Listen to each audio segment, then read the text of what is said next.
gonna steal your sunshine and I'll shit on your parade. Don't get me started on doing Michael Caine. If my opinion matters, yours will fall in last place. I'm not shutting up and you'll be learning my name. Fifth in the family, but first in my mind. 1 out of 10, but I'm ranking just fine. We've only got now, there's no afterlife. Look, Mom and Dad, I'm just speaking my mind. Everything's coming up Kyle tonight. Everything's coming up Kyle tonight. Everyone's coming on Kyle tonight. Wait, what? No, nobody's coming on Kyle tonight. Everything's coming up Kyle tonight. You can't shut this mouth, but you're welcome to try. I only stop talking to drink, smoke, or eat and cry. I never shut up, gonna talk till I die. Gonna talk till I die.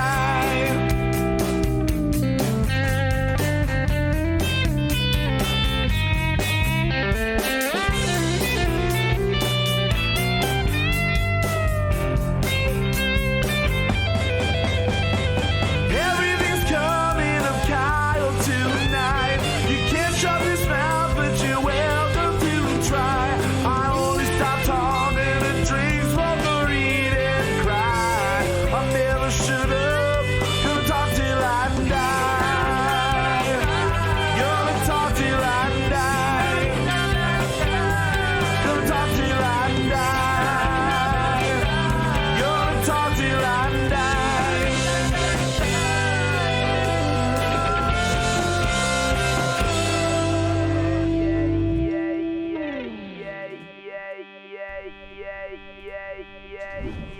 Alrighty, everybody, welcome to Kyle Mocha Won't Shut Up, Season 4, Episode 6. I cannot believe we're already on Episode 6 of Season crazy. 4. It's been flying by. Yes. Ever since I ate that cow fucking tongue. Fucking cow tongue. It's been smooth sailing ever since then.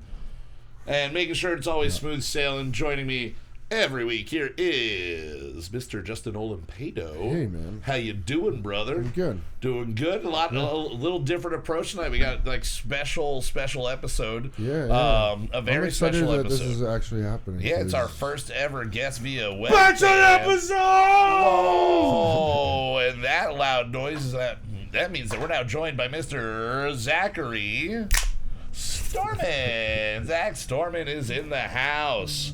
And the very special reason that it's a very special episode, we are doing our first ever webcam interview, and we are joined now by Mr. Gregory Lastra. Hey, Greg, how we doing, brother? Hey, I'm well. How are you? Oh, we're doing awesome. Thank you so much, Greg. That's You great. are in sunny Southern California, and we are in, Yeah. as you can tell by the wall behind you, can't have a wall like that anywhere else, only in Southern California. And we're obviously here in the Poconos, where you are originally from. You grew up Yes. around here. We both grew up in Yes. Saw Creek. And we'll get to a little bit more about that and why Greg is here a little bit later on. For now, he's just going to be sitting. It's weird for him. He can't see us right now. No, he he can cannot. only hear us. Yep. And if he wants to, he can look on YouTube to the delayed video that's going on. So, hey, and everybody else that's joining us on YouTube or in the future here on YouTube or on iTunes, Stitcher, thank you so much for joining us and keeping those numbers up. We don't make no money for no reason. Oh, no, we don't make any money. We don't make any money, but we appreciate you being here and checking us out. Now, this week, we have a couple different things we're going to talk about, but the first thing I've been really struggling with wanting to become I'll put it like a grammar police. No. Grammar police on social media. It's just like it's always been bad. Like ever since the short speak was introduced on AOL Instant Messenger way back in the day, and everyone started doing their BRBs and their LMAOs and their BBIABs, all of that. Leet speak. Yeah. It's what? Leet. Oh, I was going with like old what was it? Short Speak 1984, I think was the novel that was from. Yeah. Oh yeah. So it's like we're getting into that, and it's also like an idiocracy world where everyone's just getting dumber and dumber and dumber, or as you might say, more and more dumb. because even I'm stupid. But it's just getting really bad, and I think that I don't comment on anything almost ever unless I think I just have like a funny little joke to say to somebody that I personally know. But I think I might just become a vigilante with grammar against people on social media that are just having no care, and they're just Does that mean that you are creating a dummy account? No. Like, I'm just going to start going to the 1,000 people that are on my page, my 1,000 friends that I have. I'm going to, ASMR time. But I'm just going to go after everybody that I know. And working at the Cinder, I have a lot of people that might not write a lot of things really clearly. There's one person in specific that I just really want to go after. In specific. See, I'm not a smart person. I just know how to write things down correctly. And everything's being written, and it's pissing me off. So maybe me admitting this right now is me acknowledging to myself that I'm just mad that I'm not probably smarter, and I look at people that are not as grammatically intellectual as I am, and I feel just better about myself. And I'm an asshole. And I just want to prove them that they're wrong. I'm an asshole. There's something in my nose. There is something in your nose. And we got a nice close-up cam today, so you can probably just look right into the cam, and they'll all see what's in your nose.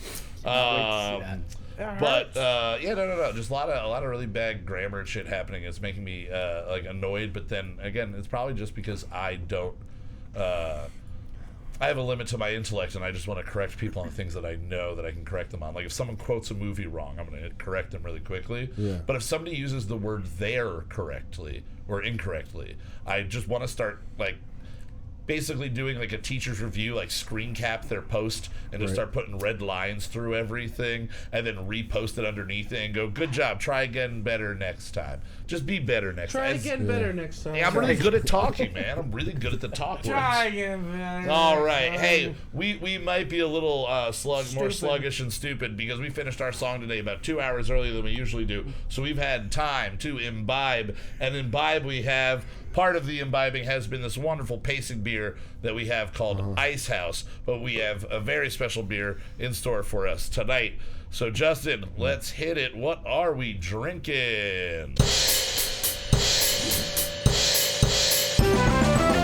We drink it so you don't have to. Review it in the morning from the bathroom. Cheap booze and craft brews. Review it in the morning from the bathroom. What are we drinking? What are we drinking? Yeah!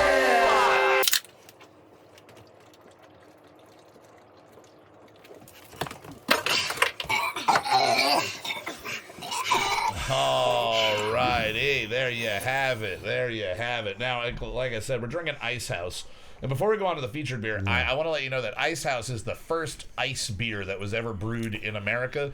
The first one ever. Pretty crazy. Yeah, I didn't think that at all. In the world, too? In the world was Molson Ice. Molson Ice. Canadian, huh? Which is Canadian. So it's all a North American thing. And then we looked it up as to how they actually make ice beer, what it means, because everyone can just use the word ice. So I'm like, that's curious to me. It's actually the style of beer is an ice beer. And what they do is they take the beer, they take their normal 4.5% beer, and they slowly start to freeze it. And at a certain point in the freezing, they drain off all of the unfrozen beer, and that is what ice is, because all of the alcohol will be the last thing to freeze. So when you freeze the beer, you get a higher alcohol content beer, which means that you can just make ice at home if you want to. You can just start putting a bunch of Miller Lights outside, let them sort of freeze, or in a freezer, I guess, if you're in Southern California and it's not cold outside. I was going to say, my fridge makes ice. Yeah, it does. Shush you in your fridge. But put it in the freezer and let it sit there for about like 20 minutes, take it out, and pour off whatever hasn't frozen, and then just keep doing that. You can like triple distill it in that way, and you can slowly create your own ice. So if you're ever curious as to why everybody's got an ice, Keystone Ice, Natty Ice, that is why. It is an actual style of beer. It's a style of beer. Now, the beer that we are drinking, our special beer today, is Stella Artois Midnight Lager. Justin's got it for you in the big cam to check it out. Now, Greg, you tried. You did your best. I tried. You tried. I went I don't on, know if it was my best, but well, I tried. You tried at least 2 places, and that's about as much as we ever do. And so This I've seen for a couple of months, and it makes sense that you weren't able to find it because it's warm out there. So they probably only keep seasonal cold time beers literally for like Christmas, just for people that want to feel like they're back at home on the East Coast, because everybody out there is from the East Coast. But this beer. Yeah, this beer is a premium dark lager, and everybody that you went to try to buy it from basically laughed at you. You said, "Oh, I don't know. Is it giving you a hard time?" Oh, there we go. Should have gotten we should have gotten more of these. A 12-pack. You've already sipped it. Yes. All right. So we only bought a 6-pack because we didn't want to risk having like a case or 12 shitty beers. But let's see how shitty this beer may or may not be. Smells dark. Oh, it does smell dark. Now, while we're sipping this, Greg, what beer are you sipping on over on the west coast of things? I'm drinking Florida. I mean, Nice. Hell or High Watermelon. Hell or High Watermelon. Ooh, now you are drinking about as far opposite of a beer that you could be drinking. Have you ever had that one before, or was this a weird beer for you that you saw and you went, let me give it a try? I've had it only like one other time. Okay. And then we had just a bunch left over. Hell so yeah. I figured, let's just polish these off. Polish these. Oh, that's the way to go. Now, Le Beer Fine Deluxe, as it says on the top of this bottle. This is good. This is really good. This is really good. Yeah. We're always we made trying fun to, of it so much when we'd say it. for like fucking weeks. Oh, still the a midnight yeah. lager. Oh, it's gonna taste like really dark. We should have shit gotten beer. more of these. Yeah, we probably should have gotten more. I'm not gonna want to go back to Ice House, but I will. I will go back to Ice House. Zach, what are you thinking on this? You think it's pretty good? I think it's good. I think I ate way too much food today. Ate too much. Oh man, I got up. I went to Dick's, the sporting goods store. Yeah. I had to buy a sleeping bag. Uh-huh. Then I fucking ended up at Floods. Oh, nice. Daytime Ate way Floods. too much food. Oh, nice. Then I came here. Do you have some cheese balls or anything good Yeah, like I that? had cheese balls. Fuck yeah, and cheese a balls. burger.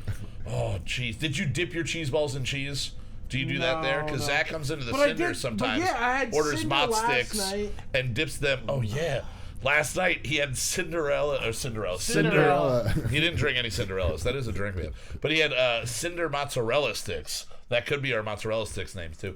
And he dips them into liquid cheese because he's a health nut. But then, yeah, I ate at Floods today, and then I had a sandwich a little bit ago.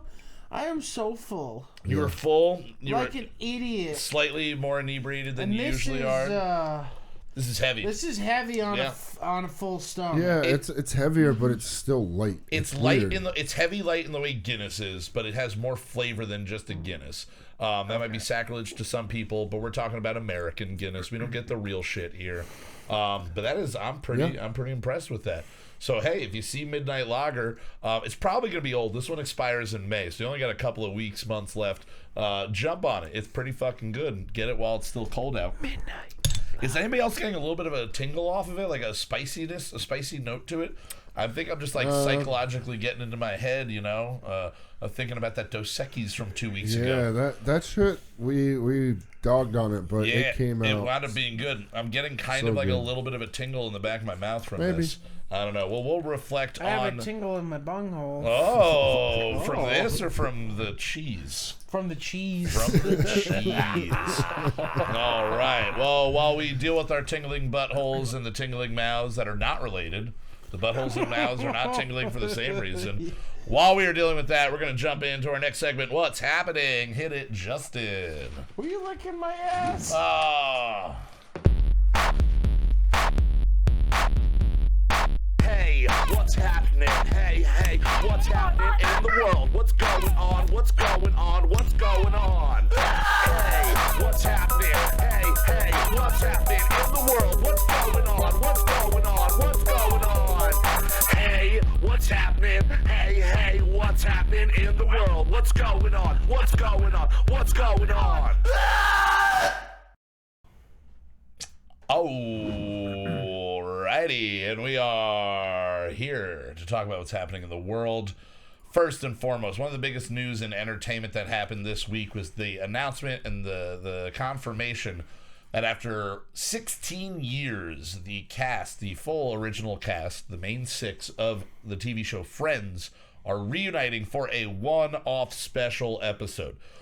No word really on if it's going to be an hour-long thing. I highly doubt they're going to come back to just give us 22 minutes, but it is going to be on HBO Max. Right. It's not going to be an NBC show, which is weird because you would think that NBC would try to retain one of their most profitable So they can't properties. call it friends. They have to call it like Chums.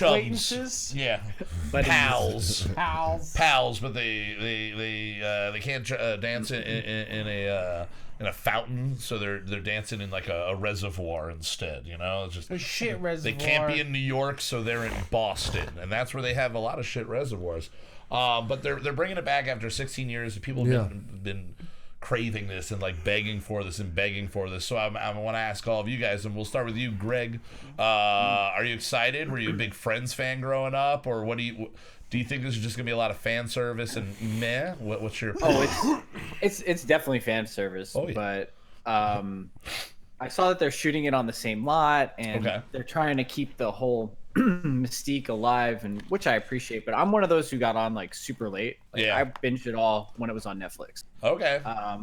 Growing up, I wasn't really all that into Friends. I am a fan now, Yeah. but I it went feel off like, the air when you were like a sophomore in high school, so or like a freshman Yeah. in high school. So it wasn't really a big thing for a child. Ages 4 to 14, you weren't really craving sarcasm that much. Yeah. We were watching Yeah. Jackass. Yeah, it was. Yeah, I was up watching 3 South and Clone High. Like that was what I went on my way for. Clone High was wonderful. Yeah. That was wonderful. So not a big fan. So while No, I mean, I'm a fan, Yeah. and I'll probably end up watching it, and Yeah. I'll probably end up subscribing to HBO Max like Yeah. everyone else. for will, 1 but- week, watch it Yeah. and then cancel it. But you weren't a big fan growing up. It wasn't something that was a part of your childhood in that way. Is there No. anything that was a part of your childhood, something that you are really nostalgic for, that you would appreciate some fan service in a TV show reboot, something being brought back? I know I talked to one person the other day and they just went rocket power, and I understand that. I understand people's allure to rocket power. Oh, cool. Yeah, I mean, if you wanted to do a live action Rocket Power, sign me up, or just another animated one. But I mean, Yeah. if we're really getting into it, like Saturday mornings, not even a cartoon, something that was around 11 o'clock, Xena Warrior Princess. Ooh, If reboot. They had all Yeah. kinds of shit though. That was from Xena. Hercules, right? Yeah, that was a spin-off, and then I think there might have been a spin-off of that as well. That would be sweet. And you know what? Yeah, She I'd be doesn't down look for too that. bad still. She could. No, not at all. She's stayed in pretty good shape. I thought she was probably like 35 when she was doing that show, but she had to have been only like 20 because now she's like mid 40s, like early 50s, and Yeah. she's still gorgeous, great shape. She did Parks and Rec for a couple episodes as Ron Swanson's love interest, and I think he winds up marrying her at one point. So that's a good one. I like that. Now, Justin, for you, are you in any way intrigued? Do you care about the Friends thing? No, No. I don't. I mean, I've watched it, but And I've you were not kind of more watched in it. the age range that it was going to hit you a little bit earlier than Yeah, us. yeah. I mean, it went off in 04. I graduated high school the year before, so I had gotten probably like 3 or 4 years of it. Did you have friends that like were obsessed with it? No, and it was anything mostly like like that? Seinfeld, for Seinfeld? my friends. Okay. But I definitely was around people that Yeah. were watching it. I've seen episodes, but I couldn't tell you like a continuation. You know what I mean? Like you I know enough, couldn't- like they were on a break and you know dumb shit like that. Like they go to a coffee shop, but Yep. you couldn't sit there and reference specific events from specific episodes. No, Yeah, probably not. Now, is there a show that you would like to see Sure. brought back that Yeah, you would HBO. Yeah. If HBO did it, love? just go all out. But Alf, Alf. just like some Oh, fucked like an up, adult like Alf. yeah, Oh my god! I mean, he wasn't a child or anything, but like a more like go with today's humor. Yeah, I don't know. He exactly. might have been a child. We don't know how species work. You got Baby Yoda's 50 years old. You know, it could be. Or I'm sorry, the child. The child. Now, Zach, about you. You think Friends, Stokes, My care? mom was into Friends Yeah. when I was a kid. yeah. Okay. So I always equated Friends with my parents' age of people. Yeah. And so to me, Friends has always been the show for my parents. Yeah. Yeah. And it was in And- syndication yeah, everywhere, So it it's wasn't just until overdone. like, I don't know, a couple years ago when I ended up watching it on Netflix with some Yeah. females. You know what I mean, girls? Yep. The way I can just put on the fucking YouTube about Bigfoot and fall asleep. Yeah. Most girls that I know can just put on Friends and fall asleep. Yeah. So that's the only time I ever watched it. Because in my mind, it was always for old people. It was always for old people and then younger women, and not you. Now, is there anything that was for you that you would like to see redone? Anything that jumps out at you, or do you like things to end when they end and don't revisit them? You know, I really watched a lot as a kid, and they made a movie of this, but I could go for a grittier show for Dark Shadows. Oh, Yeah. okay. Dark yeah. Shadows was my favorite Yeah. sitcom as a child. That's fun. Because I'm weird. Yeah, a little strange. That was the one they did. Tim Burton did it, right? It was the Johnny Depp. Yeah. Yeah, Tim. Well, that was Yeah, definitely. Yeah. Now I didn't have cable till I was like 16 years old or something like that. So I had all of my access to TV was my cousins filming on VHS tapes a full day's worth of one channel and then sending it to us. So we had like a lot of Nickelodeon. We didn't really get anything NBC. So we never saw Friends, and actually Josh Bodwell's younger sister Jess was a good friend of mine, and she kind of introduced me to it, and I really liked it right away. And then it was kind of the same thing. I didn't watch it. It was always on. Right. I kind of equated it to Seinfeld in that same way that Zach, you're like, that's for an older person. My dad liked Seinfeld, and I was like, I'm never going to watch that. Seinfeld is also not funny. Yeah, see, I've gotten to like the big that thing more. with Seinfeld I love that. It's just not funny. It's a show about nothing. so It's bad. hilarious. I've grown to like Seinfeld Terrible. more, but that's more because of my love for Larry David and understanding like his style of humor. Sure. I'm also on the bandwagon that show's not funny either. You don't like Curb Your Enthusiasm? Oh, It does absolutely nothing for does me. nothing for you. true. I do enjoy it. I would say though, for me, the show that I would like to bring back, and it's only had one season. I would like to see them come back and do 20-something years later, Freaks and Geeks. Give us all of them That now would be in cool. It would be in the Well, early she's a 2000s. psychopath, isn't That's she? the whole thing, Yeah. is that nobody wants to work with Linda Cardellini anymore. So that's the big holdoff. Yeah, she was the basis for Forgetting Sarah Marshall. He wrote, Jason Segel wrote that about them breaking up. Yeah, I forgot. Except he was nice and made her have, made her Kristen Bell and made Kristen Bell a star of like a really good dramatic TV show, when in reality they broke up and she was the star. She was playing Velma in Scooby-Doo, and that was like her big break. Oh, I So would have banged her in that though. she's gorgeous. I There's saw nothing against that her movie. gorgeousness. Weirdly enough, On a the date? first Scooby-Doo movie. on a Scooby- drive-in Scooby-Doo? a drive-in What movie. were you theater. watching, man? Ooh. Scooby Doo. They got Scoofy Poo on drive-in movie theaters. Scrubby Poo on the drive-in. It was a porno on a 50-foot wide screen. Yeah.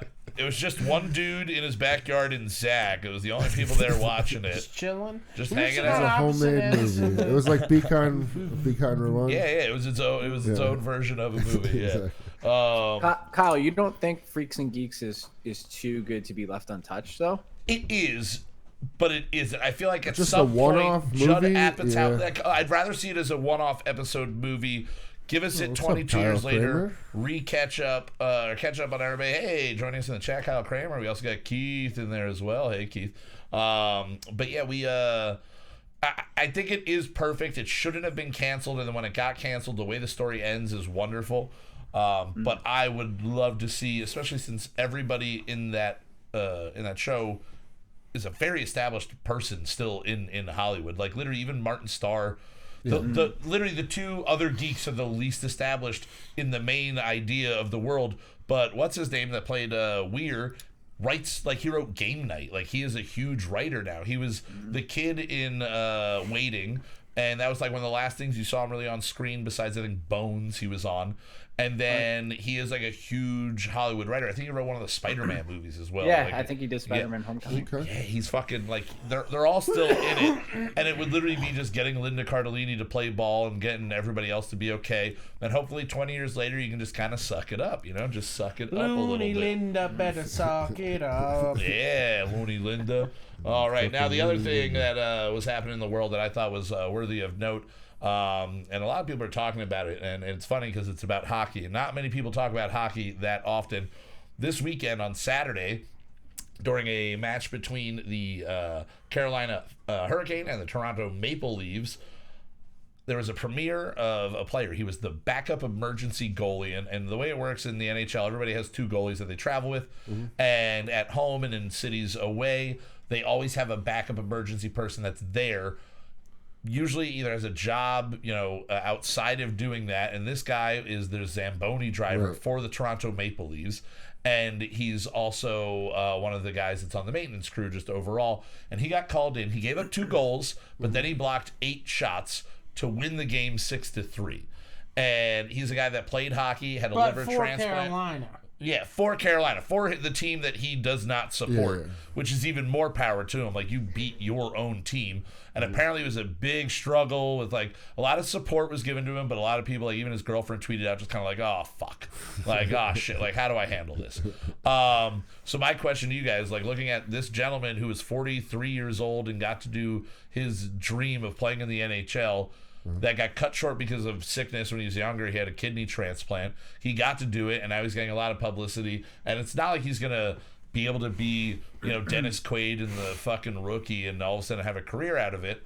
But he got to do it one time. Yeah. So I want to know, is there anything that you would love to be able to do, like a career, like a dream job, that you would take a menial job just with the slight chance, the 1 in 1,000 chance that you get to, lace up or do whatever it is? And to start it off, just to let you guys have a minute to think, for me, I think I would be not even a page, I would be like a custodian at Saturday Night Live at NBC to get on any of those shows just like one time, because I would just be living with the delusion, because at least in comedy I could impress you one time even at the age of 60 and then have a career for the rest of my life. I might not be able to do anything up until then and not have any shots, and then all of a sudden, you know what? Custodian job at 30 Rockefeller, I'll take it. And I'll sit there and I'll just work that job for years with the slight possibility that somebody either hears my jokes or thinks I look enough like a person to play a character on SNL or for Jimmy Fallon or one of those shows. So, Justin, do you have any show like that, or any job, not a show, any job like that that you would love to be able to do, that you would take a menial job that doesn't pay that great for the slight possibility to step into your dream role for one day? Race Le Mans. Yeah? Like, that would be a fucking wild thing. Like, all right. What would be the lowest job you would take in order to wait on the sidelines to do that? Clean the track. I don't know. Like, clean the track? Track work. Picking up trash on the stands and shit like that? Yeah. The upkeep of shit, I guess. I don't know. I don't really know what you would delve into. I think it would be the worst thing you would be doing is, like, you're the guy who has to scrub the rubber marks off the road so it looks all fresh and clean for the next race. It's a real menial bullshit job. Yeah. Greg, anything for you? Any job that you would love to have that you would take a shitty position and wait on? I mean, 10 years ago, I would have said, like, something that had to do with soccer, but I have to go with just if I could get a moment in the ring, wrestling, WWE. Ooh, I would take any job. I mean, even if that meant mopping up all the beer and mopping shit. up all the or oiling people. I like where anything, you were going. yeah. Let's like, go with oiling people. Yeah, if it gave me that one shot at WrestleMania to have my moment, like, I would totally be there. Do you have a name picked out? Do you have a character name that you had maybe when you were a kid that you came up with? Yes, I do. You do? Oh God. The Professional. The Professional? Oh, yes. I got a song from my old band Poor Ghost that you can use as your intro.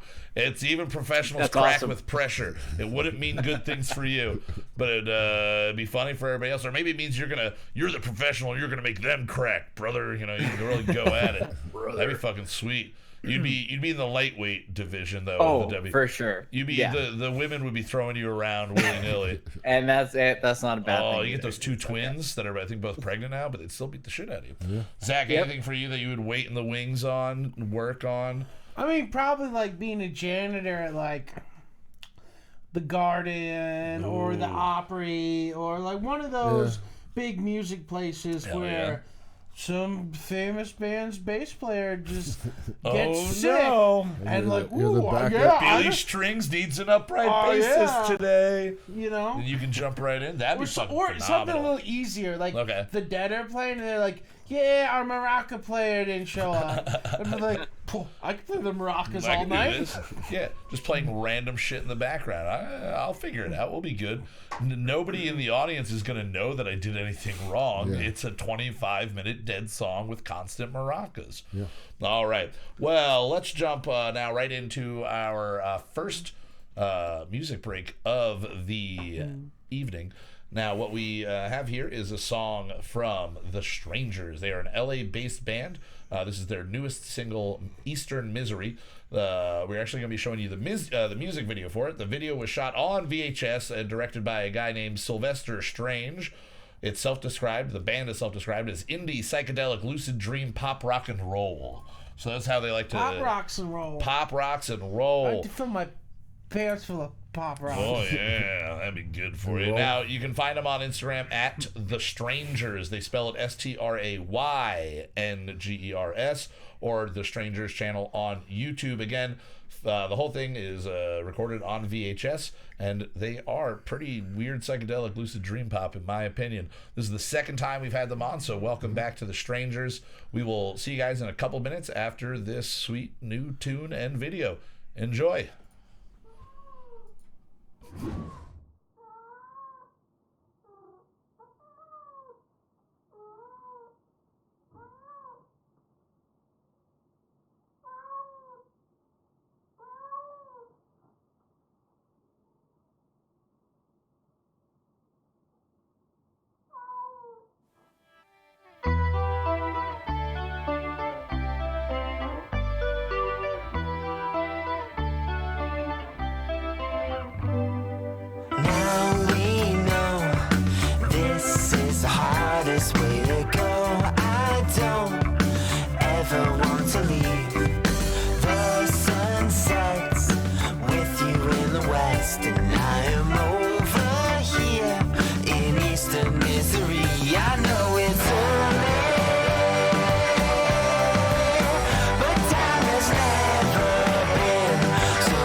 Alrighty, guys, there you have it once again. That is there you fucking have it, boys. Eastern Misery from The Strangers. Again, you can check them out at The Strangers on Instagram or The Strangers channel on YouTube if you'd like to watch the video. And again, that's Strangers, STRAYNGERS. Speaking of strange, we are at the end of a journey right now. We are 6 episodes into the season, which means we are wrapping up our first album, EP, whatever you want to call it, of the of season 4. The first thing that we decided to do for this season was math rock. Zach had a bunch of ideas, and I'll just go out on a limb and say that Zach is very happy that this was the last math rock song that we have to do. Yeah, I've had enough. I'm done with it. That's it. He's had enough. Turn that fucking radio off. That's actually where we're going to be going to after this. We're going to be going to pop punk next because it's easier. It's relaxing. But it's still going to be us. It's still going to be weird. It's still going to be our version of pop punk. But before we get into that, 3 weeks from now, we have one final math rock song As we've been doing, Zach is picking a word. We are writing the entire song based on that word, both musically and lyrically. And for those of you that do not know, our songs are all written, recorded, mixed, and mastered in about 4 hours. Yep. We started a little earlier today, and we finished much quicker than we thought. And we, again, had about 2 hours to get more intoxicated than we should have leading up to this episode. But that doesn't mean we're not having fun. It actually means we're having probably more fun. Now, Zach, I know you're full of food and you're very sleepy. Do you can you tell the people what went into the thought process behind this week's song, which is called Continuous? Well, continuous is a funnily spelled word. Yes. This was the first word that I wanted to do. Okay. Oh, okay. Like, this was I saw the word written on the oven, actually. And that's when I knew we were going to do the epitome of definition. All right, which is the name of our album. Yes, sir. And then this song it loops back on itself. You could just start it. Yeah, there's sort of a challenge loop to you guys to listen to this on loop. Yeah. Now, so basically, continuous, we wrote the song to be theoretically continuous, that if you just had it on loop, it is the song that never ends if you don't ever turn it off. Yes. And it worked out really well. Now, for the actual writing of it, we went with a shorter song because, again, it is as long as we want it to be. Finished right around like the 3.5 minute mark, somewhere in that ballpark. Now, this is the first time that we've all actually heard the song in its entirety before we've gone live because, again, we had a lot of time to kill. What was the style influenced for this song, Zach? What was what were you pulling from? I know we had our required listening for the math rock segment. Was there any of those bands you pulled, or did you step outside of that? Well, I don't know. The verses, I just wanted to be completely different. Yeah. Because it's the last song, and the other 5 songs in the album all go together. Mm-hmm. And I was sick of writing like this. Okay. So I didn't even think I was going to do the whole middle section, the crazy part. Yeah. But then, we threw it in at the end. Yeah. Now, what I do like about it, so basically, there is the crazy middle section, and then there is the kind of the beginning and the end are the same thing, and that's where they loop into each other. What I really like about it is, if you are going to listen to it on a loop, at some point, the crazy part's going to sound like the start of the song. Yes. It's going to sound like, after 10 listens, it's such a drastic change that it will sound like that's where the song is beginning. Justin, as far as drums, what was the challenging part here, if there was any, or was it kind of just... I think the drums were pretty smooth right in this one. Yeah, I mean, again, you're only drumming in the crazy parts. Yeah. There's no drums during the verses and the just hook. Kick drum. There's I kick drum. did kick okay, drum. you did kick drum. Yeah, Okay. yeah. So the too crazy for you there. Lyrically, and we all did vocals on this one. Lyrically, I decided, since the song is continuous, I was going to write about a moment in time that you might feel like you are stuck in a loop. So this is an acid rock song in that way. It's an acid math rock song. It's the idea of being on a medically induced journey through your brain where you can't get out of the same moment, and you feel like you are reliving that same moment over and over and over and over and over again. What if I never stopped saying "and over" there? Over and over. And over and over and Dover in Dover. I'm in Bend Dover. over, bend over, send bend over. Grover, Red Grover. All right. Grover. Grover Cleveland. All right. So so the song is all about that. And then the hectic part is the bad part of the trip. It is the part where you're with a couple of friends and you were all on the same wavelength, and all of a sudden you all just kind of go mentally in separate directions, and you're just kind of like at odds with each other. But then come back to. And then the idea that when you're in that bad loop, it just won't stop. So you're going to hear the song from start to finish, the 3.5 minutes of it. And then we are going to be uploading a version of this that is going to have at least a half hour to an hour. We were talking about doing a 10-hour video. I don't know if it's going to be 10. I don't know it if it's might be going to be like 10. a 2-hour video or something. We're getting thumbs like up from Greg. I think he thinks Go, it's a yeah, good idea. please. Oh, yeah, 10 hours.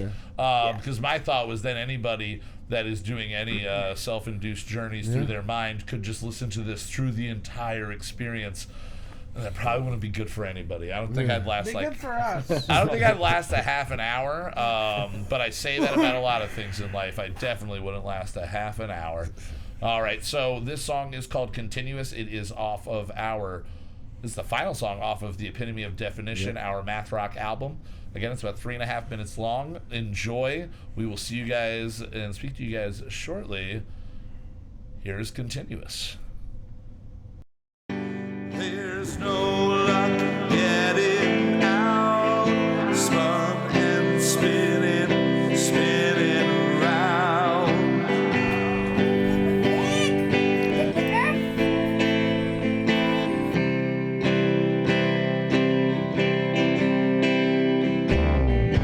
Just walked out to come in and say the same damn thing, the same damn way.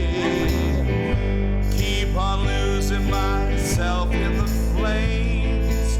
Tell the same old story the same old way. We catch eyes, our minds align. We know we've been here 1,000 times. Laughs turn painful, there's no surprise.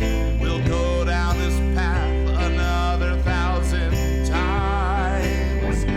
There's no luck getting out. Spun and spinning, spinning around. Which one of you is keeping us here? Which one of you is to do your part and we're in the clear? Which one of you is to blame? If the sun don't come up soon, I'm taking it out on you. Give me one good reason to keep my head on straight. I'm gonna lose it this time. I am so through with this ride.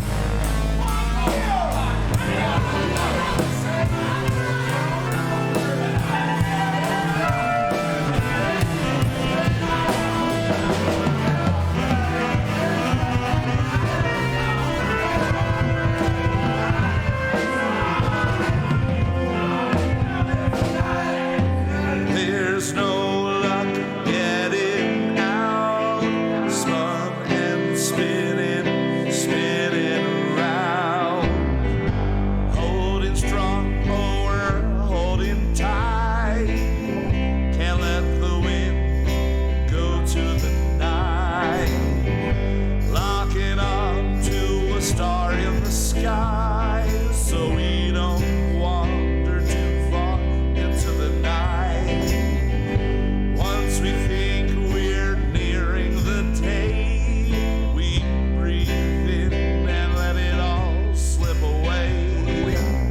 Living in circles, stuck on replay. Once again, we think we see the day. There's no luck getting out. Spun and spinning, spinning around.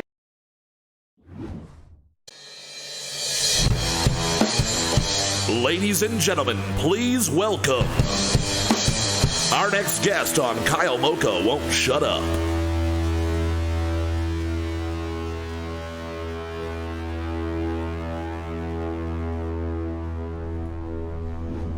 Alrighty, everybody, we are back again. That was Continuous, the final song off of the 6-part album, The Epitome of Definition. And now joining us on the main camera is Mr. Gregory Lastra. Round of applause, round of applause, round of applause. Hey, brother. Hi, what's going on? Not too much. We're just hanging out, just chilling. Just we're chilling. just talking. Yeah, just chatting. Just chit-chat, chalking, as I like to say. I'm touching my wiener. He's touching his wiener, and I'm not yet. It's really going places over there, yeah. Or his wiener. We'll see how the interview goes. Now, Greg, you are our special guest this evening, and thanks for letting us experiment with having a webcam-based guest you for the first one. Yeah, no problem. Yeah, my pleasure. Very happy to hang out with you guys. Fuck yeah, brother. Now, Greg and I go way back. You are literally one of the oldest friends I have in the world. We've known each other since before I can remember not knowing you, so at least 5, 6, 7. You and my brother Craig were like best friends all through school and everything. You had a brother Chris. You guys would both come over. You guys would always get hurt whenever you came over to my house. We would always be playing hockey on the screen and porch that was literally about the size of this room, maybe a little bit bigger, and we would just be full wailing like street hockey balls at each other. And every time your dad came to pick or your mom came to pick one of you up, you left with something bleeding, maybe possibly broken. A lot of times it was your nose, I feel like, just got the brunt of it, like it got hit with something. And this schnoz hey, we built that schnoz. It's earned its position. We grew up together. We played soccer together. We were in a band together called Hot for Sam. And then, it was a good one. It was a really good band. We had, I think, practiced. Maybe we had 3 originals we were practicing, but we only really ever played out covers. We were basically Take It Back Sunday, Brand New, and then not even Alkaline Trio. I think we did AFI. We did Morning Star from AFI. Morning Star, and you can't forget Outkast. Oh, right. We did do Hey Ya. Oh, we did do Hey Ya. In the day, right when it came out, we were like, we're going to be on top of this. We did not win any Battle of the Bands that we were a part of, even though I was hosting it, and I thought we should be able to, steal it while I was hosting the Battle of the Bands. But so we go way back, and then after high school and after music kind of wrapped up and we weren't really playing music together anymore, we had a short period of time where you, myself, our friends Wayne and Jordan, were working on ideas for sketch comedy, and I think it was going to be called Short, Tall, Fat, and Wayne, I think was the name, or Tall, Fat, Skinny, and Wayne. Tall, Fat, Skinny, and Wayne. That's what it was going to be. Tall, Fat, Skinny, and Wayne. Because you're skinny, I'm fat. Jordan's tall, and Wayne he's Wayne, It's Wayne. That's what he is. Wayne. And we had a cool adventure that I didn't get to see all the way to the finish. But we did technically the test pilot episode of MTV's Silent Library. We were it was 4 of us. And then we went to MTV. We filmed in this small little conference room, and it was us and then 4 dudes from Brooklyn, I believe. And you I just remember you were asked to write down things you would not eat because you were allergic to them, or things that you hated. And you definitely wrote down I don't like condiments. And then they made me make you a condiment sandwich where I took a piece of white bread and just filled it. And if you don't know Silent Library, you have to do tasks while not making any noise, and there's a noise meter and all of that.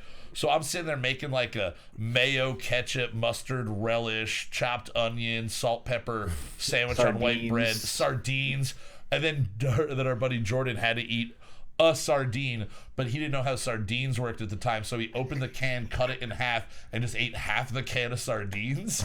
And Wadi was like, it's not really that bad. We're all like, hey man, we're not supposed to be live right now, so whatever. So we did a good job. They liked us. They brought us back to do background shit on another show called What You're Watching with Alexa Chung. We were the entertainment. Alexa Chung, Alexa Chung. It was basically a friend's set up a house. It was her condo, it was her living room, it was her New York penthouse or whatever. And whenever they were on break, they would just put the 4 of us up in front of everybody, and we would just be idiots on the side, and they would get footage of the people laughing at them and then edit them laughing or laughing at us. and edit it to make it look like they were laughing at Alexa Chung saying something funny. Right. And we were all mic'd, and we were saying terrible things into the microphones.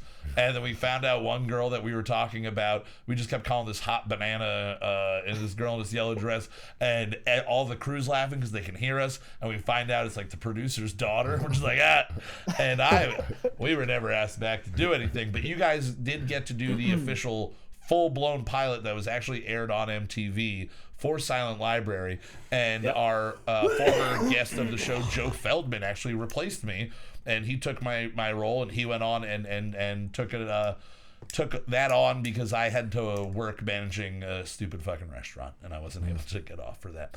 But so we go way back. We got a lot of history. Yeah, super way back. But the reason that you are on today, not just because you're my buddy, not just because you're my brother, and not just because I kind of love you. I love you too. It's because you have recently become a published author. You are. In a way, yes. Fuck in a way, you. yes. You are. Now, Fuck you author. You author.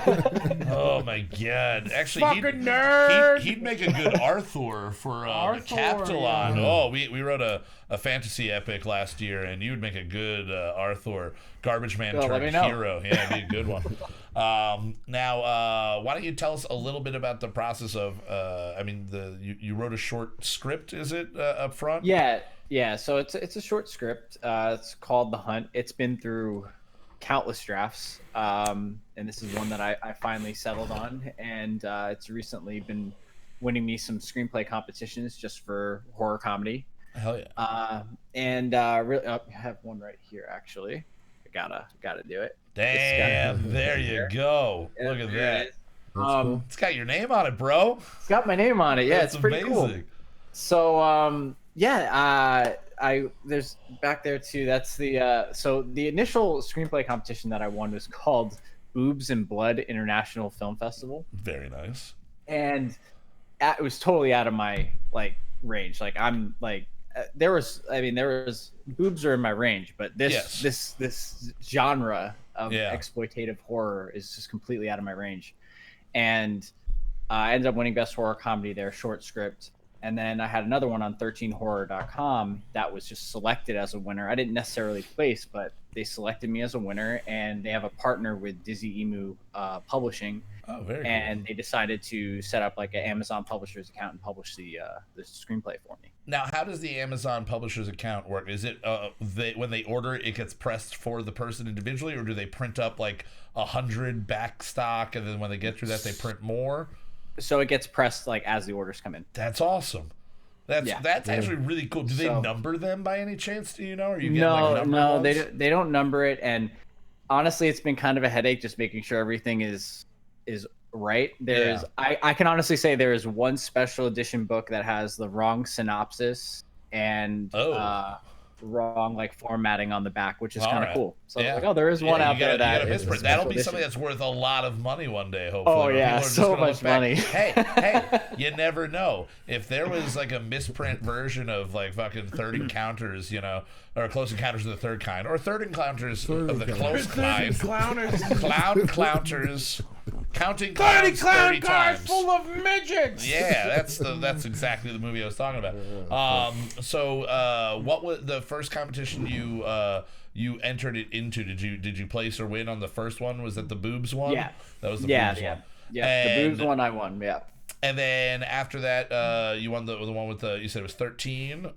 Yep, 13 horror. 13 horror. And then they through that got you published. Now, are you able to look at numbers at all? Do you get updates on how it's doing or anything? So for new releases, I actually hit number 1 at one point for screenplays over the past couple weeks, and then which I thought was really cool. And it's just, I know it's a lot of my friends just supporting me, and I really appreciate it, and it's super cool, and I'm glad. I used to keep a lot of my own work to myself, and I'd be like, okay, you'll see it when I shoot it, that kind of thing. And now everyone's just getting a chance to read my stuff and oh hey, this is pretty funny, and I'm like, oh thanks, I worked really hard on it. So it's nice seeing that come to light and just being able to share my stuff.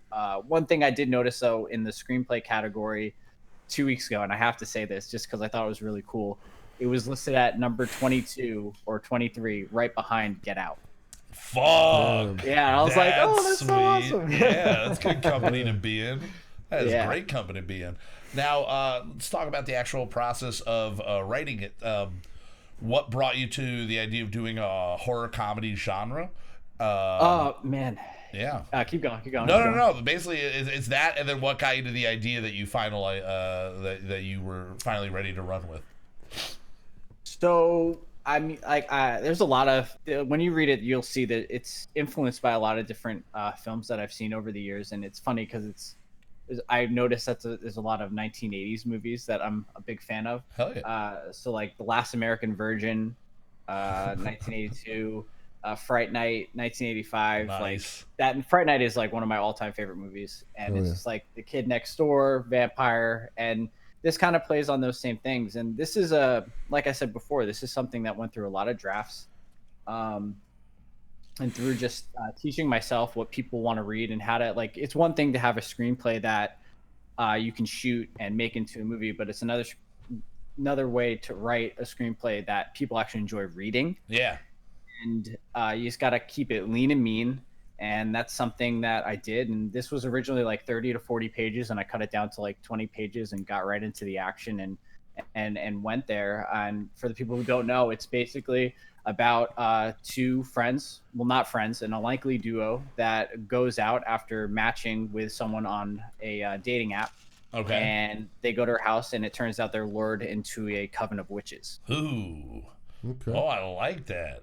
Yeah, because a lot of people are doing like movies right now that are based on technology and Stuber that came out. That was an Uber-based movie. It is only a matter of time that you get like a Grindr horror movie or you get like a Tinder horror movie.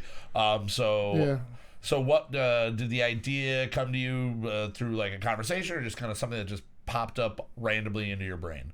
So the original one was just them meeting. It was originally called Taco Tuesday. Okay. And it was about the two diarrhea. Lots of Mexican food and diarrhea. And I wrote it. Yes. On the wall of your bathroom upstairs. It's not available on Amazon. So the original one like had this whole setup where they meet this amazing, gorgeous woman, and she lures them into her coven, and she devours their youth and so on. And like I said, I had to make it lean and mean. And I was thinking, I was like, what's a way that people like, okay, you meet someone at a bar. That's the old way of doing it. Like, how can I speed this thing up? And I was like, oh my God, like it's sitting right in front of me. There's a phone here. I could make a profile right now if I wanted to, and match with somebody, and then that would be it. And then I got thinking, I was like, okay, well, what if a witch uses this to hunt young men? Yeah, like totally plausible. Like it could, it could totally happen, guys. It could totally happen. I'm just saying, Hansel and Gretel followed fucking, they left breadcrumb trails, and they went and they found a fucking house in the woods, and that's how that lady got to eat. Like, that's ridiculous. They need to speed this shit up. They can't just be doing that. We got a kitty cat destroying a newspaper right now in the background. It's pretty great. This is what happens when our guest isn't sitting in the chair. Now she has full range over that chair to just eat fucking paper or whatever she's doing. Oh, now she found a plastic bag. So this is just more for the ASMR people in here. How long since you first kind of came up with the original idea to the time that you decided to enter it into competition? You said a lot of drafts. How long of a process? I'd say it's been about like 2 to 3 years. Right. And it's been, I mean, I hate bringing this up. I got laid off in August, and it kind of just lit a fire under my ass to just be like, hey, like let's get one of these things going. And it's really been working out thus far. Like I kind of elevator pitched somebody that I was working on a movie with, and she's super on board with it, and we're literally in the middle of casting this right now. Fuck yeah, man. That's awesome. Yeah. Oh my God, you got any roles for 3 fat assholes and the budget to fly them out there? You got all that? We don't got that. This will all be all right. This What will if 3 fat assholes just show up on set? You got room for them? Of course. All right, cool. We can be hot witches in the background. They're bearded witches. We're weird bitches with bearded witches, They would work. So you're in the process of casting it, and Are you looking to take any role further into this, or are you just happy to kind of let it get made and go, here's my story, and give it into the creative hands of somebody that has, a little bit more experience on the directing and all of that? Or are you trying to stay as influential on the project as you possibly can? It's not a matter of saying, like, over the years, I've been able to disconnect myself from a lot of the stuff that I write. Yeah. This personally, though, I want to direct it. Hell yeah. And Fuck yeah. I worked as a first AD recently on a horror film, and it was a lot of work. And in that work, I realized I was like, I could totally fucking do this. I was like, this is like, I was born to do this, and so we're gonna make it happen. That's awesome. That's fucking phenomenal, man. Now, for you personally, I mean, you've already listed a couple of movies that influenced you, and on this specifically, do you see yourself staying in the horror comedy realm, or do you see this as a good launching point? And do you have any other projects kind of in the back of your mind, or maybe things about, bad luck or anything like that you might be wanting to bring back into the fold if you get a chance? Yeah, that one. That's funny you mentioned that. Kyle knows a pitch that I gave him, and he actually helped me develop a long time ago called Bad Luck Inc. And it's that one is something I'm more emotionally attached to. Oh yeah. I don't think that's something that I'd be willing to let go. But yeah, this I really would like this to be somewhat of a calling card. I love horror. Yeah. I love horror comedy. Tucker and Dale versus Evil is one of my. Oh, that's such a great movie. Feast is another great horror comedy. Evil Dead's a classic. I'm so glad you brought that up. I love Feast. I think it's one we of. all know I'm not bringing up the horror shit. It's such a good movie. The Gate was another one. There's plenty of good fucking horror comedies out there. Hell yeah. Yeah, but oh my god, Feast and Project Greenlight. Like, I wish something like that. If they were gonna reboot something on HBO, Project Greenlight, please. Let's get that going again. God. Now, for this, you said the script wound up being around like 20 so pages for this. Are you sticking to the minute per page rule that they generally kind of give? Is it looking at going to be like a 20-minute or so short film? Yeah. Yeah, I think it would be in the range. I don't think it'd be any longer than 25 minutes. I want to try to keep it as close to 20 minutes as possible. The ultimate goal, obviously, is to get the right person to watch it and to them be like, hey, this has feature potential. Yeah. Which it totally does. Honestly, this short here that I have could be the opening of a movie. Yeah, sure. The first act, it definitely leaves a lot open for my characters to go on and explore that world. Definitely, very cool. But yeah, I'm a big indie guy. Blue Ruin is another one of my favorites that's out there, and indie drama like that. I definitely want to go down that route. I'm not trying to just pigeonhole myself to just horror comedies, but it is something of a guilty pleasure of mine that I would probably want to keep doing. Like, even if you stepped away from it 10 years later, people will be like, yo, what the fuck is he going to go back and do another one of those things? They want you to Sam Raimi a couple years later. They want you to bring it back. Sam Raimi, geez, yeah, dude. Great. Very cool. Make a Spider-Man movie. Yeah, you got to step out of your comfort zone. Ultimate goal, and do a Doctor Strange film or something, Can't wait for that. That him doing Doctor Strange is going to be fucking ridiculous. Yeah. And then hopefully multiverse included in there. We get a Tobey Maguire appearance and we get to step into that. Oh, come on, it'd be so cool. Oh, it'd be great. Just all of them. Let Raimi come back into the fold of things and then do the live action Spider-Verse movie that everybody wants to see. And bring Toby, bring Andrew Garfield back, and then you just start throwing random people. Like, make John Mulaney do mocap as an actual pig. That would be fucking amazing. And he'd probably do it. He's a whore for attention. Oh, yeah. What else does he have on his schedule? He's hosting SNL this week. After that, who the fuck knows? Talking into a microphone, thinking he's funny. What kind of an asshole does that? What kind of assholes do that type of comedians. Shit? They're the worst type of peoples. We don't deserve breath. That's how bad we are. Especially us that aren't real comedians that say we are. Amateur comedians. We're really awesome. Sweet. So do you have anything that you're looking at, like I was saying, after this that you would think of doing? Or are you just kind of all focused on this project right now, get this done, and then worry about down the road? Yeah, I think I took about 6 hours off. I think so. My first AD on the project now, she's like, you need to take a break, and I just haven't taken a break yet. I'm at that point where I'm ready to go. I took 6 hours off, and we're working on this. We're shooting at the end of April, hopefully. And that's if the crowdfunding we should be getting the crowdfunding campaign up and running later this week or next week.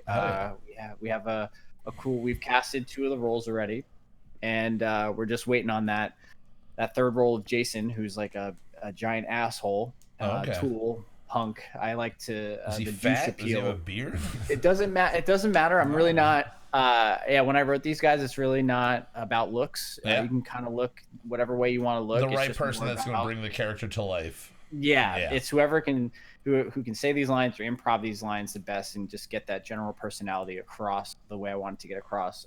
So yeah, I'm working on this now. It's probably going to end up working through the summer with post, but. After that, I 2 other projects that are very near and dear to me, and the one being Bad Luck Inc. And it originally was a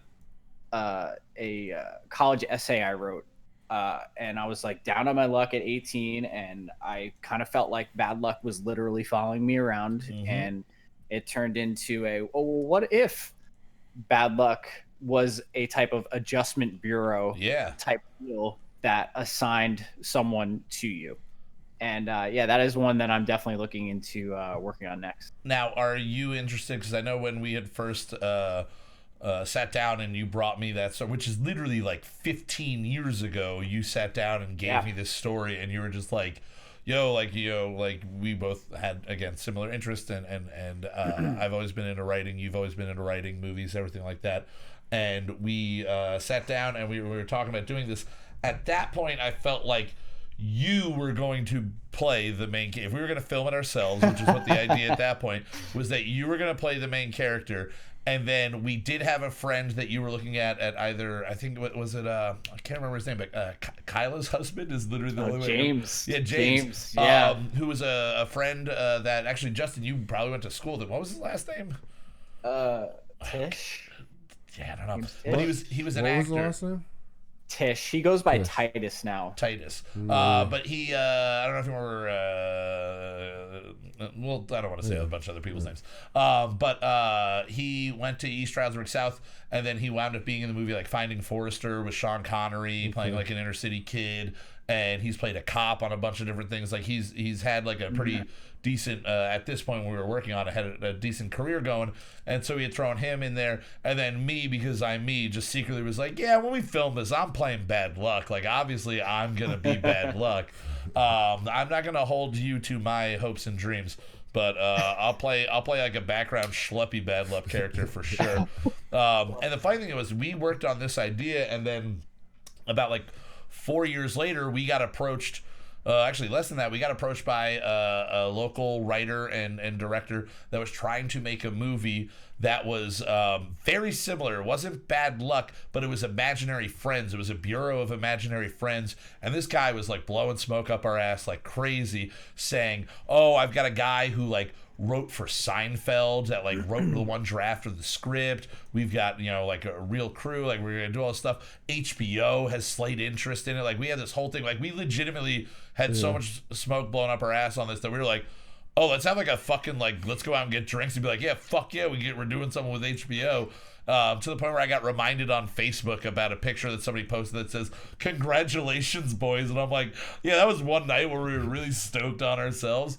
But that was going to be a guy, and I rewrote the script for that one, where it was just a guy who was assigned an imaginary friend, and we're working on it. And I remember rewriting the script and going, oh, I don't want to give any of the good ideas that would be things that like you came up with, or things that like you and I, when we were like trying to stretch out your story, threw in there. So I just kind of like gave them a shittier version of that story, and then nothing ever happened of it. That thing kind of died quick. Very quickly. Yeah. Well, because you didn't try very hard. Well, Kyle. because they were trying. You purposely sabotaged. I purposely sabotaged it. But the original version of the script had people saying things like they hit their elbow and they go, ooh, that's smarts. And I'm like, who fuck wrote this? Ooh, that's smarts. Smart. I was like, oh, the guy that writes for Seinfeld, smarts. I'm like, nobody's gonna know what this means. Like, you might as well just go like, just fuck that hurts like that. That's a way more direct way of letting people know what the fuck you're talking about. Yeah. But yeah, the bad luck thing, I would love to see you get that down the line working on. And yeah, man, I mean, is there anything that you have coming up? Anything that you know about like the crowdfunding that you can plug right now, or anywhere that people can look out for information coming up soon? Yeah, I keep a look. If anyone follows me on Twitter, it's Baja Blastra. Get it like Baja Blast. I got you. You're genius. That's all Tim. Was that Tim? That's all Tim. Yeah, he's a clever guy. That's how we got a job at BuzzFeed. That's how we got a job at being that clever. Oh, Jesus. Twitter handles. So Baja Blastra. Just Baja Blastra. Just keep an eye out on that. It'll be up on Indiegogo. We were debating on going on another platform, but we decided on Indiegogo. And probably the first video you'll see is an introductory video by myself, and then you'll see an additional like 2 or 3 videos with the cast in character doing specific promos. Hell yeah. That's a fucking smart way to get people's attention for it. And then obviously once it's all up and everything, people can come to the Kyle Mocha Won't Shut Up page on Facebook. I'll share it on fucking Instagram, everything like that. So we will make sure that people are aware and that we can get this shit made, man. I don't want to gush, but in the way that you were my. You're pretty much my little brother, just as much as most of my little brothers are my little brother. I'm fucking proud of you, man. A lot of those. I got a lot of them, but I'm willing to take you on as an extra one. Congratulations. I'm really stoked about the success, and this is definitely the start of something really fucking awesome for you. Oh, yeah. And I can't wait to use and abuse your success in a few years to do things for myself, you know?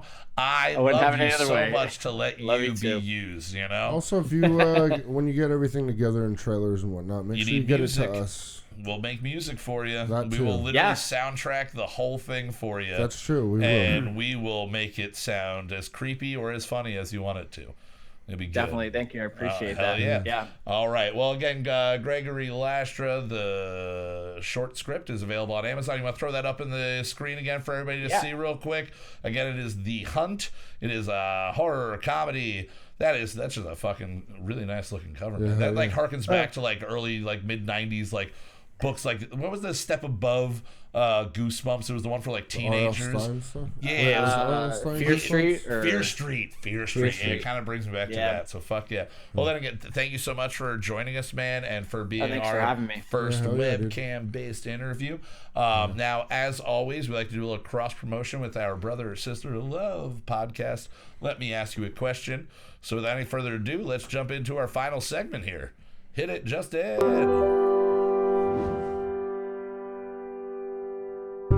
Let me ask you a question. Let me ask you a question.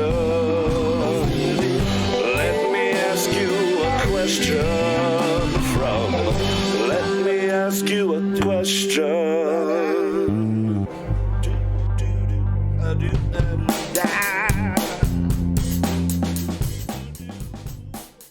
Alrighty, guys. Now, as I was saying, every week I like to do a little cross promotion between us and Let Me Ask You a Question, our Brother Sister Love podcast. Each week, one of the guys, either Gregaman, Anthony of the Angels, or EJ5000, asked the rest of the guys a random question. They've been kind of switching it up. For about 157 episodes, it was only Anthony asking questions. He was the only one that ever asked anything. And Greg, you know Anthony. He's a crazy, crazy man who likes to say the most ridiculous things that can possibly come to his mind. And then they've been switching it up a little bit, and this last episode that came out yesterday is from Gregaman is the one who provided the question. So I'm going to ask you guys the question, and we're just going to go around, and I'm going to ask you just to answer the question point blank. You can expand on it if you would like, but I really like Greg's style of questions here. So here we go. The question is, if you came across a Peruvian pan flautist in the city, they live in New York, so he's talking about like a subway or just anywhere, the side of the road, anything like that, and you had to choose to do one of the following things. You can only choose one, and you had to choose one of these things to do. A Peruvian pan flautist. You can go up to him and you can just punch him right in the face, You can go up to him. Guy? You can break his pan flute. What the fuck? Or you can give him all of the money in your bank account. But you have to do one of them. Either punch him in the face, break his pan flute, which is his way of making money. Yeah. He's a street artist. Or give him all of your money. Which one do you think you go with, Justin? Which one are you going to go with? Considering there's not really that much, I don't want to fuck with the dude's like livelihood or like I don't want to punch the dude. Yeah. You're going to give him your money? Yeah, there's really not that much. Not that much, right? Yeah, not that much. go, It's a man. safe bet for you. There It's you a go. safe bet for you. Yeah. Greg, what about you? Punch him, break his shit, or give him all your money? What do you do? I'm looking at this from a D&D kind of standpoint that this is a quest. I'm going to punch him, and I'm going to take up the mantle of pan flutist. I like that. Again, because then you still have your money. You have his pan flute.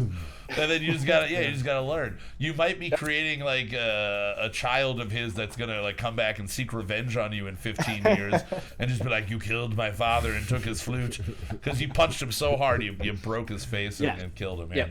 All right, Zach, what about you? What are you doing? Well, I mean, if it's a lot more expensive to deal with the murder charge than it True. is to give him all the money I have. All the money you have.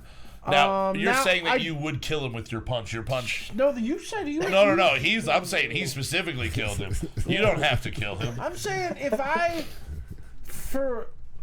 probably the fees and all the bullshit associated with punching someone, you'd really have to do the math. Like, how much money I got in my bank account versus how much it'll cost me. Okay. And whatever costs me less. All right. Yeah. If you know what I mean, say if I got $3,000 in my bank account at that specific moment, Yeah. and I know that if I punch him, it's a couple $100 in court fees.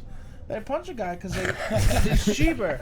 Or if I'm standing like in a crowd full of police officers there, and 12 Just a cops dude. watch me punch this guy in the face, and then the cops destroy me, and I have I'm looking at $30,000 in medical bills.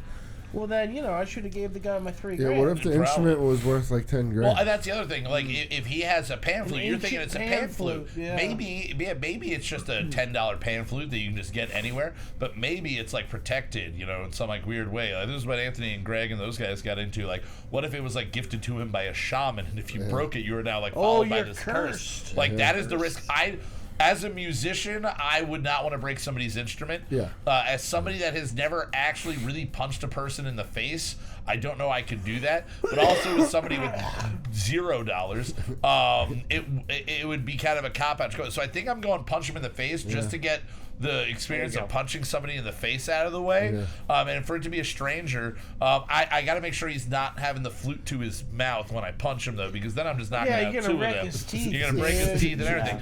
I don't think I'm doing that much damage. Anthony said it himself. He goes, I don't think my punch would really do anything. I've never, and I might have a little bit more strength. Anthony's got piano fingers, and I've got bartender server arms, so maybe I got a little bit of strength. What if you just like turned into One Punch Man at that point? Just that moment, like you just destroyed the dude. Yeah. Like, And it's punch him in the face. It's not like just go to him and punch him in the gut. It's punch him in the face. Yeah. I most likely would wind up hurting myself more and accidentally punch him in like the back of the head. Like he would move at the last minute, and I'd hit him like in the ear, Fight Club style, and I would just like hurt my hand, and then that would just be it. I would not want to burden the guy with really the money he would then owe people with my bank account, and then I wouldn't want to break his instrument. So I definitely think I'm going with punch him in the face. Punch him in the face. Yeah. I think it's the safest Punching bet for me. pan It's a good flutist choice. in the face. Yeah, that pan flautist. Now, what about a pan flatulist? Oh, if he was playing it with his butt, I would just give him all of my money. I would give him a contract that says, here's the money I make for the rest of my life, because that is the most impressive thing I would Now, have what ever I seen. wouldn't do is play his instrument. I would not. Wait, with your butt or with his mouth? With what my if mouth. Okay, see, if he's got itchy butt like you got itchy butt, then you'd have itchy mouth like I have itchy mouth. If you switched it up, it Whoa, would not be yeah. good. Yeah, you don't want to do that. Spicy, not itchy, bud. Ooh, spicy, itchy. Yeah, I same got thing. the ass crabs. I got the ass crabs. All right. Well, again, guys, thank you so much to Greg for joining us tonight. And we'll try to have you on in the future and catch up with the updates. Oh, on it'd be everything great. that's going Yeah, on. it'd be great. Again, Baja Blastra on Twitter for all the updates, and check out in the next couple of weeks. Once that goes up, we'll be throwing it up on Facebook for him as well. Awesome, thank you. Oh, definitely. A big thank you to the Strangers for letting us premiere world premiere on any podcast or YouTube-based TV show style thing for their music video for Eastern Misery. So awesome. Again, go check that out at the Strangers, Strangers with a Y, STRAYNGERS. And always a big shout out to the guys at Let Me Ask You a Question, Greg Man, EJ5000, and Anthony DeAngelis. Especially big thank you to Eric for getting us out every single week on the Moot.tv Monday drops. Moot TV Mondays, where you can get us, and occasionally the White Wasabi episodes drop every couple of years or so. They release one of those guys. Now this is our last of these 6 episodes. We are going to be off for the next 2 weeks, and we will be returning. 2-week break, but we will have content that's going out. Oh, we have plenty of stuff coming out over the next couple of weeks of things that we've already kind of done on the show. We'll be sending a couple different videos out, and when we return, it'll be on St. Patty's Day.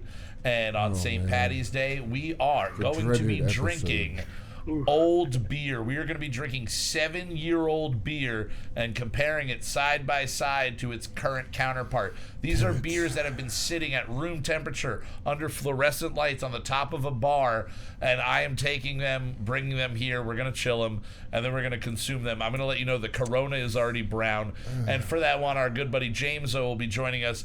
He got off easy the last time. He's not getting off easy this time. None of us are. Oh, it's going to be really bad. I'm going to have to take off of work the next day. Well, it's St. Patty's Day. You should already have the next day off. You should already have the next day off. But yeah, come back for that. A bunch of new music going to be featured, new artists. We're going to have different guests coming up as well. So again, we're off for the next 2 weeks. We'll be back on March 17th. As always, big thank you to Mr. Justin Olampado for putting everything together here. And a big thank you to Mr. Zachary. Pan flautist ass flute mouth. Storman. That one actually works. That one works. I think that's a future profession of yours for sure. All right, guys. So again, we'll see you in a few weeks on March 17th. As always, here is our closing theme song. Right before we go to that, Slacky says he's punching him in the face and then apologizing for punching him in the face. If he had to choose. Okay, he's going to apologize. I don't know what the rulings were on I'm that, but so I think you sorry can about apologize. that. I don't know why he doesn't know what's going on there. No. All right, well, thank you again, everybody, for tuning in. We'll see you guys in a couple of weeks. Here is our closing theme song to play us out. See you guys next time. Later. Enjoy. Fuck you. Moot.tv. There's nothing more egomaniacal than singing the theme music.